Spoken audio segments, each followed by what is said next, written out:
And then the candidate, he walks back into the interview and he comes in and he asks, "Hey, can I have my banana back?" Huh? Banana?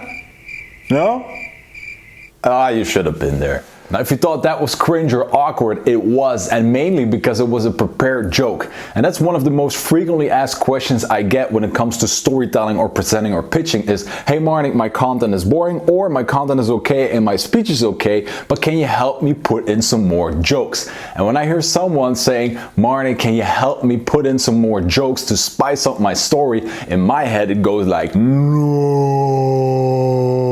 Because it's really hard to write or come up with jokes. Ask any comedian, even if you have the talent for it. It takes a lot of work and practice to come up with a funny story from scratch, standing on stage in front of a group. You might be funny in a bar, but that's a whole different ballgame. That's a whole different world. Now, if you want to be a comedian, you have to come up with a funny story and put in that work. But if you're in a business context, people still come for content. Your story needs to be solid in itself.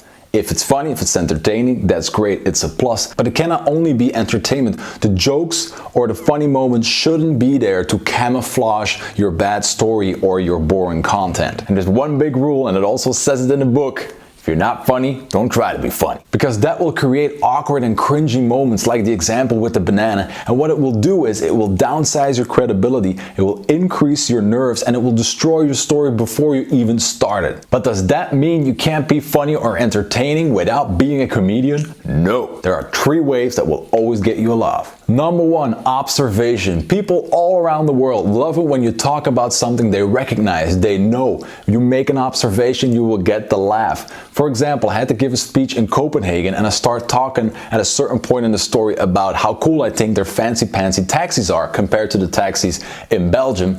Immediate laugh of the whole room. I didn't make a joke. I just told them what I thought about their taxi. Observation, they know it, it's funny. Number 2, the mirror, confronting people with themselves in a non-offensive way. To give you an example, in the beginning of a talk, I always ask people, how much is 17 times 24? Now, there's always someone who finds the answer, it's 408 by the way.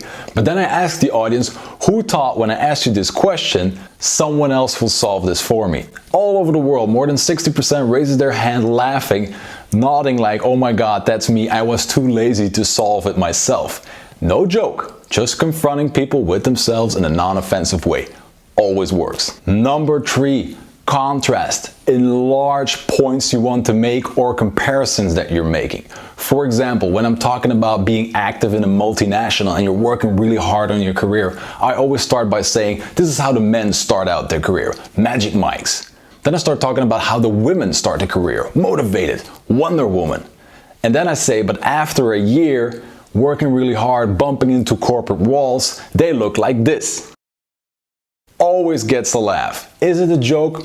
Not really, but it's just enlarging a point, a comparison I want to make, an evolution that people make in their career. But important with these 3 things, actually with anything in your story, it's not just about what you say, it's about how you say it. You can say the simplest thing, but if you say it in the right way, it will become funny. So if you want to be funny, get some laughs and add some entertainment to an already good story without preparing jokes that might get awkward or cringy and have the potential of destroying your entire story, use these 3 tips. Observation, mention something that people know. 2, show them a mirror, confront them with themselves without being offensive. And number 3, enlarge the contrast, enlarge a comparison point or evolution that you're making to make it bigger. And I guarantee it, you will get laughs, sympathy, and your confidence will get a boost. Now, if you want to know more on how to make your story entertaining, go to standupcompany.com and check out our coaching, easy 3-step coaching in combination with the book that will boost your story in no time and make it entertainment without these cringy moments. Marnick, out. Banana.